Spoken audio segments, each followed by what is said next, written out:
कल हमने स्वर संधि सब देखी थी, दीर्घ संधि, गुण संधि, वृद्धि संधि, यण संधि और अयादि, ये 5 देख ली थी ना हमने। Yes ma'am. ओके, तो अभी हम आए हैं। मैम आप कुछ मैम अंडरलाइन करा रहे थे। हाँ बेटा, हमने कहाँ तक की थी? पेज नंबर 30 पर की थी ना सब। Yes ma'am. Okay, page number 30 पर फिर से मैं रिपीट कर लेती हूँ, किसी ने नहीं किए तो वो देख लो एक बार। देखो, दीर्घ संधि में पहला है, पहले जो बॉक्स है उसमें गोलाकार, गोल प्लस आकार, गोलाकार, उस पर आपको राउंड करना है। वार्ता प्लस आलाप, वार्तालाप। विद्या प्लस अर्थी, विद्यार्थी। दया प्लस आनंद, दयानंद। फिर उसके नीचे ई में कवि प्लस इंद्र, दयानंद वाले बॉक्स के नीचे ही कवि प्लस इंद्र, कविंद्र। मुनि प्लस इंद्र तो मुनिंद्र। फिर ऊ में आ जाओ तो ऊ में देखो भानु प्लस उदय, भानुदय। और भू प्लस ऊर्जा, बुर्जा। और उसके सामने लघु प्लस उत्तर, लघुत्तर। ये सब सबने की थी कल। Yes ma'am. ओके, फिर गुण संधि देखो तो उसमें पहले ही 2 थी, स्व प्लस इच्छा, स्वेच्छा। और परम प्लस ईश्वर, परमेश्वर। उसके बाजू के बॉक्स में नर प्लस ईश, नरेश। लंका प्लस ईश, लंकेश। यहाँ तक की थी सबने। Yes ma'am. ओके, तो चलो अभी पेज नंबर 31 पर देखो, सामने के पेज पे, वहां पे ही है। देखो, महा प्लस उत्सव, महोत्सव। वहां पे कर लो, कर लिया। फिर इसी साइड देखो, सप्त प्लस ऋषि, सप्तर्षि। दिखाई दे रहा है? Yes ma'am. फिर उसके ही नीचे है महा प्लस ऋषि, महर्षि। वो भी कर लो।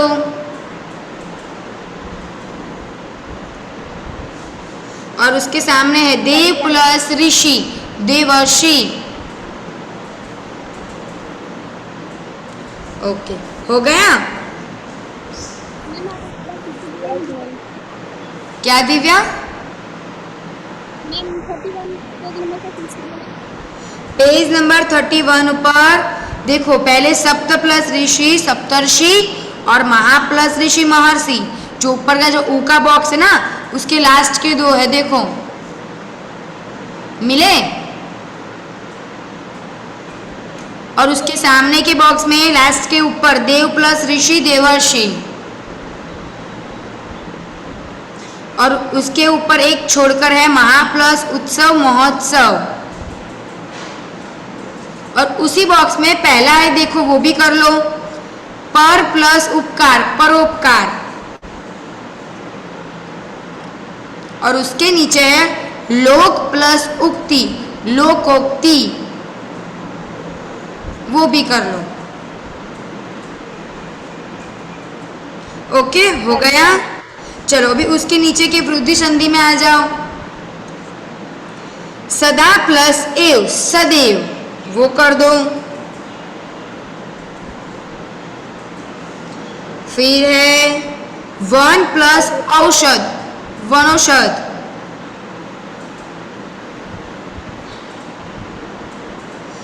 ओके, हो गया? फिर उसके सामने के बॉक्स में देखो तथा प्लस एव, तथेव। वो भी कर लो।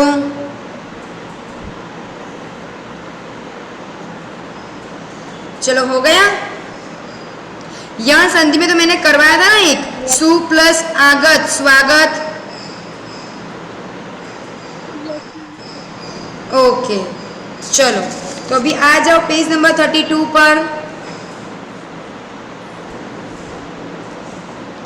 तो अयादि संधि में भी हमने किया था, नई प्लस अक, नायक। गई प्लस इका, गायिका। फिर है उसके नीचे क्या था, लास्ट के 2 है, नौ प्लस इक, नाविक। भव प्लस उक, भावुक। किया था ना। और उसके सामने के बॉक्स में देखो, चलो, पो प्लस इत्र, पवित्र। वो ऊपर के दो है ना, वो भी करने के, शे प्लस अन, शयन। हमने सीखा था ना यह कैसे आया। और पो प्लस अन, पवन। ओके, चलो अभी हम सीखेंगे आगे। हमारी स्वर संधि खत्म हो गई, अभी हम आए व्यंजन संधि। तो व्यंजन संधि में क्या है देखो, चलो सब। व्यंजन का व्यंजन अथवा स्वर से मेल होने पर जो परिवर्तन होता है वह व्यंजन संधि कहलाता है। व्यंजन का व्यंजन अथवा स्वर से मेल होने पर जो परिवर्तन होता है उसे कहते हैं व्यंजन संधि। यानी कि दो व्यंजन मिलने पर परिवर्तन होता है या फिर स्वर व्यंजन मिलने पर जो परिवर्तन होता है उसे कहते हैं व्यंजन संधि। समझ आया कि व्यंजन का व्यंजन या फिर स्वर से मेल होने पर जो परिवर्तन होता है वो होता है व्यंजन संधि। जैसे कि हम यहाँ पे एग्जाम्पल दिए कि सम प्लस कल्प, तो आप देख सकते हो कि सम में म भी व्यंजन है और कल्प में क भी व्यंजन है, तो उसका एक मिलकर क्या बना, संकल्प। समझ आया, संकल्प। फिर उसके नीचे देखो उत प्लस नति, उत प्लस नति, तो देखो उसमें उत में त व्यंजन है और नति में न व्यंजन है, तो इसका मेल होकर क्या बना, उन्नति। क्या बना, उन्नति। फिर उसके सामने देखो जगत प्लस ईश, क्या है, जगत प्लस ईश, तो आप देख सकते हो कि जगत में त व्यंजन है और ईश में ई स्वर है, तो क्या हुआ, जगदीश। फिर है वी प्लस छेद, क्या है, वी प्लस छेद, तो यहाँ पे दोनों ही स्वर है, तो क्या हुआ, विच्छेद। अभी चलो यहाँ पे हमें दिए गए कि व्यंजन संधि के कुछ नियम हैं, तो देखते हो नियम के बारे में कि क्या है। पहला, वर्ग के पहले वर्ण का तीसरे वर्ण में परिवर्तित होना। क्या है, वर्ग के पहले वर्ण का तीसरे वर्ण में परिवर्तित होना। फिर देखो क हो पहला वर्ण तो ग होता है उसका, च हो तो ज होता है, ट हो तो ड, त हो तो द और प हो तो ब। तो अभी हम एग्जाम्पल देखेंगे तभी हमें समझ आएगा। तो देखो क्या बोला है हमें कि वर्ग के पहले वर्ण का तीसरे वर्ण में परिवर्तित होना। वर्ग का पहला वर्ण, प्लस में हमें दो पार्ट होते हैं ना, एक आगे और एक पीछे, प्लस बीच में आगे पीछे होता है, तो उसके बारे में बात की वर्ग के पहले वर्ण का। तो देखो दिक प्लस गज, क्या है, दिक प्लस गज, तो क्या हुआ, दिग्गज। तो आप देख सकते हो कि क का ग में परिवर्तन हो गया है, दिक प्लस गज, जो क था हमारा दिक में, तो उसका परिवर्तन किस में हो गया, ग में, इसलिए क्या बन गया, दिग्गज। हमने पहले देखा क का क्या होता है, ग, वैसे ही नीचे भी एक दूसरा दिया है कि दिक प्लस अंबर, तो दिक का क्या हुआ, क का क्या हुआ, ग, दिगंबर। समझ आ रहा है आपको? ओके, जिसको समझ ना आए वो बीच में मुझे बोल सकता है, ठीक है। फिर दूसरा हमने देखा है कि देखो अभी दूसरा क्या था, च का ज, तो देखो अच प्लस अंत, क्या है, अच प्लस अंत। आप देख सकते हो कि हमारा यहाँ पे जो पहला भाग है, प्लस के पहले का पार्ट, वो क्या है, उसमें जो पीछे का शब्द है वो कैसा है, हलंत, यानी कि आधा, पता है ना। तो देखो अच प्लस अंत, तो क्या हुआ, च का ज में परिवर्तन, तो क्या हो गया उसका, अजंत। षट प्लस आनन, षडानन। तो हमने ये भी देखा कि ट का क्या होता है, ड, तो षट प्लस आनन तो षडानन। समझ आया? यस फिर मैम। आगे देखो, उत प्लस योग। अभी त का क्या हुआ, द। हमने आगे देखा कि त का क्या होगा, द, तो उत प्लस योग, उद योग। फिर है कप प्लस अंध, तो प का ब में परिवर्तन, तो कप प्लस अंध, कप बंद। चलो ये पहला नियम समझ आया सबको कि पहले वर्ग का पहले वर्ण का तीसरे वर्ण में परिवर्तन। आप देख सकते हो तीसरे वर्ण में परिवर्तन। चलो अभी दूसरा नियम देखो, वर्ग के पहले वर्ण का पांचवें वर्ण में परिवर्तन होना। अभी क्या है, वर्ण वर्ग के पहले वर्ण का, वर्ग के पहले वर्ण का पांचवें वर्ण में परिवर्तन होना। तो उसमें भी हमें दिए कुछ शब्द, क का ड, च का ज, ट का अण, त का न और प का म। तो अभी एग्जाम्पल देखते हैं ये कैसे होता है। तो देखो, वाक प्लस मय, तो यहाँ पे लिखा है कि क का ड में परिवर्तन, तो वाक प्लस मय, वाड्मय। षट प्लस मास, तो ट का अण में परिवर्तन हो रहा है, तो क्या हुआ, षण्मास। उत प्लस नति, तो त का न में हुआ उन्नति, क्या हुआ, उन्नति। फिर सामने देखो, चलो ये पहला और दूसरा नियम समझ आया? Yes ma'am.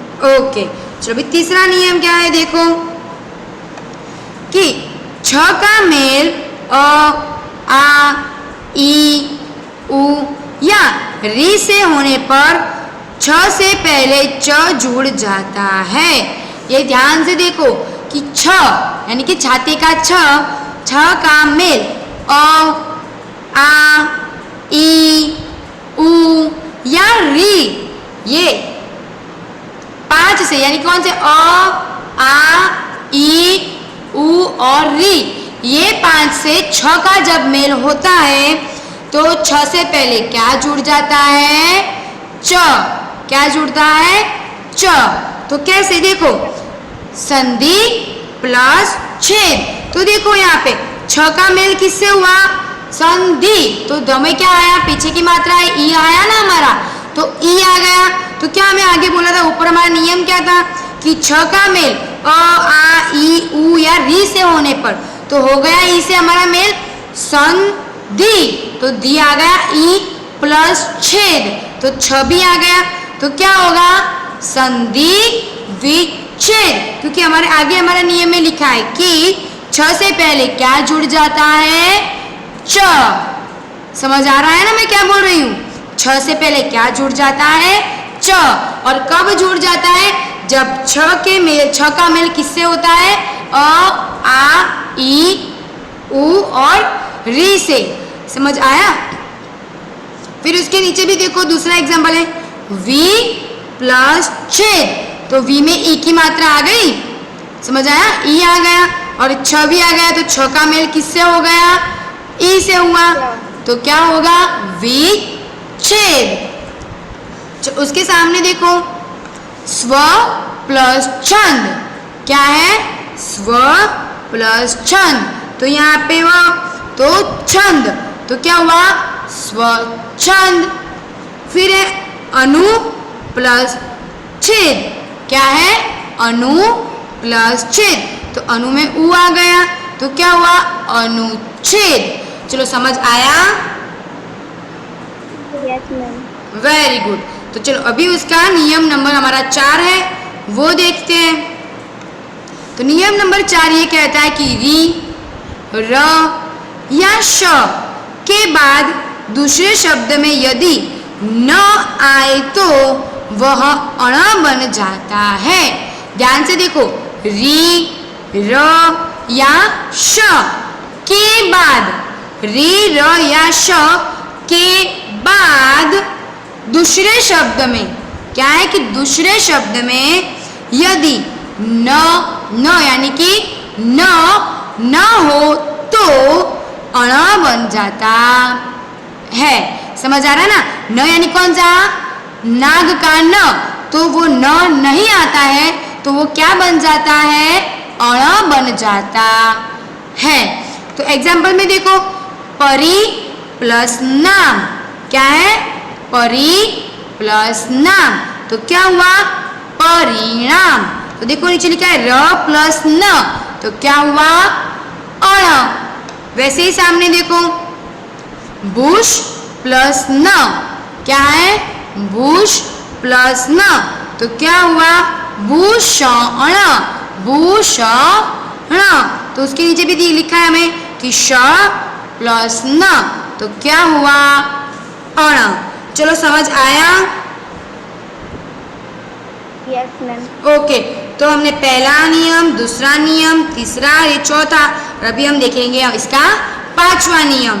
तो देखो पांचवा नियम, उससे पहले हमारे नियम नंबर 3 में आप एक v प्लस छेद उस पर एक राउंड कर लो और उसके सामने अनु प्लस छेद अनुच्छेद वहां पर एक राउंड कर लो। और नियम नंबर 4 में परिणाम और भूषण दोनों पर ही राउंड कर लो। ओके, चलो हो गया? Yes ma'am. ओके, अभी आगे देखो नियम नंबर हमारा 5। तो ये क्या है? यदि पहले शब्द के अंत में त आए और दूसरे शब्द के आरंभ में च, छ, ज, ट, ड तथा ल आए तो त क्रमशः च आधा यानी कि च हलंत, छ आधा यानी कि छ हलंत, ज आधा ज हलंत, ट आधा ट हलंत, ड आधा ड हलंत और ल हलंत। आपको पता ना वो लाइन करते हैं नीचे हम, तो उसे हम हलंत कहते हैं, पर आपको याद रहे इसलिए मैं आधा वो शब्द यूज कर रही हूँ। तो क्या फिर से देखो कि यदि पहले शब्द के अंत में यानी कि जो हमारे प्लस का पहला शब्द होता है उसके अंत में क्या आता है? आधा त, हलंत त आता है। और दूसरे शब्द के आरंभ में यानी कि जो प्लस के दूसरे साइड का होता है वो उसकी शुरुआत में च, छ, ज, ट, ड और ल ये पूरे के पूरे हलंत नहीं ये आए तो तब क्रमशः आधा जो त होता है वो क्रमशः आधा छ यानी कि हलंत छ, हलंत ज, हलंत च, हलंत ट, हलंत ड और हलंत ल में बदल जाता है। परंतु अभी आगे है कि परंतु आधा त के बाद यदि आधा श यानी कि हलंत श हो तो आधा त आधा च में तथा आधा श पूरे छ में बदल जाता है। ये आपको जब एग्जाम्पल देखेंगे तभी आपको समझ आएगा क्योंकि ये बहुत बड़ा नियम है इसीलिए। फिर भी परंतु क्या बोला है कि आधा त यानी कि हलंत त के बाद क्या आता है? यदि आधा श क्या आता है? आधा श तो आधा त आधा च में परिवर्तित हो जाता है और आधा श पूरे छ में बदल जाता है। उसी प्रकार आधा त यानी कि हलंत त के बाद ह हिरण का ह हो तो आधा त यानी कि हलंत त हलंत द में तथा पूरा ह पूरे ध में बदल जाता है। अभी हम एग्जाम्पल देखेंगे तभी हमें समझ आएगा। तो देखो पहला क्या है? ऊत यानी कि त आप देख सकते हो कि अभी यहाँ पे आपको हलंत यानी कि आधा आपको ध्यान से देखना है कि ऊत प्लस चारण, ऊत प्लस चारण। तो हमने आगे देखा कि त का किस में परिवर्तन होता है? च में परिवर्तन होता है। किस में होता है? च में परिवर्तन होता है। तो उच्चारण तत् प्लस छाया त छाया, त का च में हो गया। फिर उत प्लस ज्वल, उज्ज्वल। वैसे ही सब में अलग अलग परिवर्तन होता है। लास्ट में देखो उत प्लस श्वास, उच्छ्वास, त का च में हुआ और श का च में हुआ। समझ आ रहा है? मैम क्या? मुझे थोड़ा देखो मैंने वो नियम बोला, वो थोड़ा आपको और लगेगा ऑकवर्ड, समझ कंफर्टेबल नहीं होगा उस समझने में। एग्जाम्पल में देखो, पहले देखो 4th नंबर का एग्जाम्पल देखो, तत् प्लस टीका, तत् प्लस टीका। तो हमने देखा था कि त का किसमें परिवर्तन हो गया, ट में। तो हमारा जो त था उसका ट टीका। समझ आ रहा है? फिर देखो मैम हम त को मैं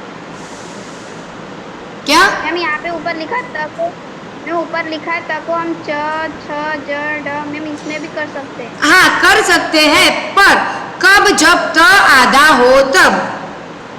और आगे क्या होना चाहिए उसके पहले आपको ये देखना है कि त में कब परिवर्तन, च छ ज में कब परिवर्तन कर सकते हो कि पीछे पहले के वर्ण में। यानी कि देखो ये जो बॉक्स है आपको दिखाई दे रहा है, ये बुक, यहाँ पे पहले के शब्द में बाद में त हो और प्लस के पीछे के शब्द में पहले च छ ज हो, तो च छ ज ट ड और ल हो यहाँ तक, तभी आप च छ आधा च ज ट ड ल में परिवर्तित कर सकते हो। पहले के शब्द में आधा त उसके अंत में और दूसरे शब्द में शुरुआत में च छ ज ल ट ड हो, तब ही आप आधा में बदल सकते हो। समझ आया? Yes ma'am. ओके चलो, तो यहाँ पे आप राउंड कर दो पहले ही उच्चारण में, फिर कर दो उज्ज्वल में उत प्लस ज्वल। आज आपको मैं वर्कशीट सिर्फ इसकी ही दूंगी, ठीक है? और आपको खुद से करनी है, ठीक है? चलो अभी हम देखेंगे विसर्ग संधि। तो विसर्ग संधि में क्या है कि विसर्ग का किसी स्वर या व्यंजन से मेल होने पर जो विकार यानी कि परिवर्तन उत्पन्न होता है वो विसर्ग संधि कहलाता है। विसर्ग यानी कि आप जानते हो डबल डॉट, तो उसके बारे में बात की गई है। तो विसर्ग का ओ हो जाना, विसर्ग का क्या होना, ओ हो जाना। तो देखो यशः प्लस गान, तो क्या हो गया, यशोगान। विसर्ग यानी कि आपको जानते हो ना डबल डॉट। मनः प्लस हर, मनोहर, तो ये मनोहर पर गोल राउंड कर दो। फिर मनः प्लस रथ, मनोरथ। अभी विसर्ग का अभी क्या हो रहा है, ओ हो रहा है। क्या हो रहा है, ओ। और उसके नीचे है मनः प्लस ज, तो मनोज, उस पर भी राउंड कर दो। अभी दूसरा है कि विसर्ग का र होना, विसर्ग का र होना। तो देखो निहि प्लस भय, निर्भय, तो उस पर राउंड कर दो।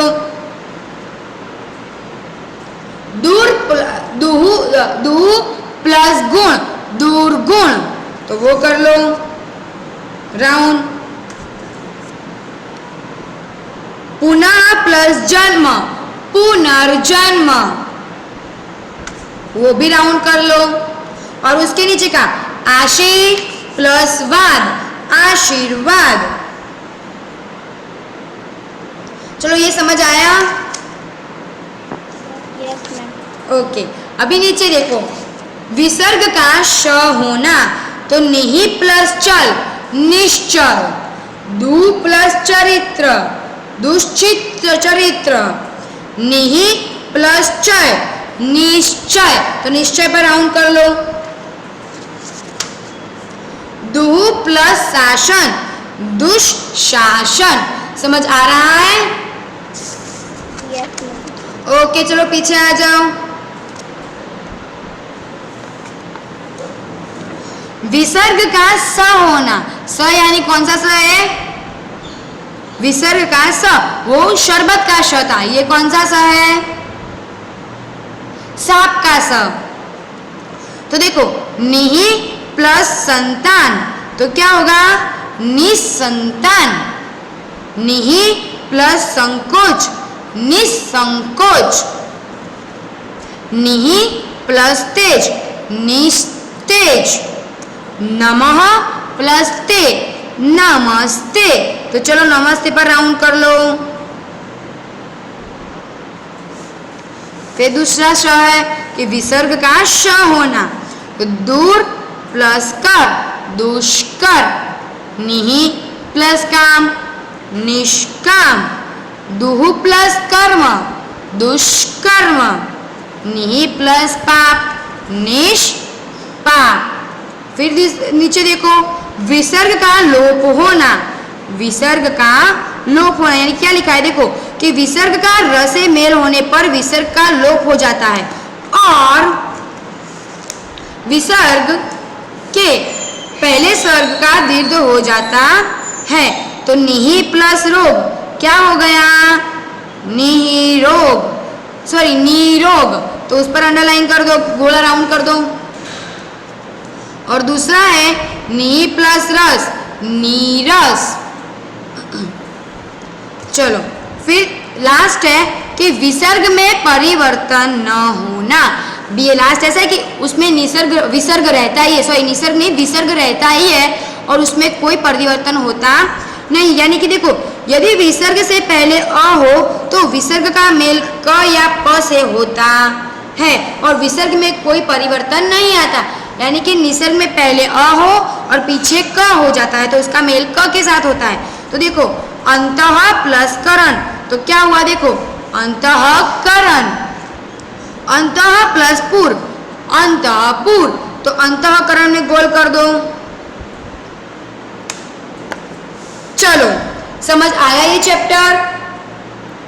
Yes ma'am. ओके तो आपको इसकी एक्सरसाइज करनी है खुद से तो कर सकते हो पर इसकी एक्सरसाइज मैं आपको आंसर की भेज दूंगी ठीक है।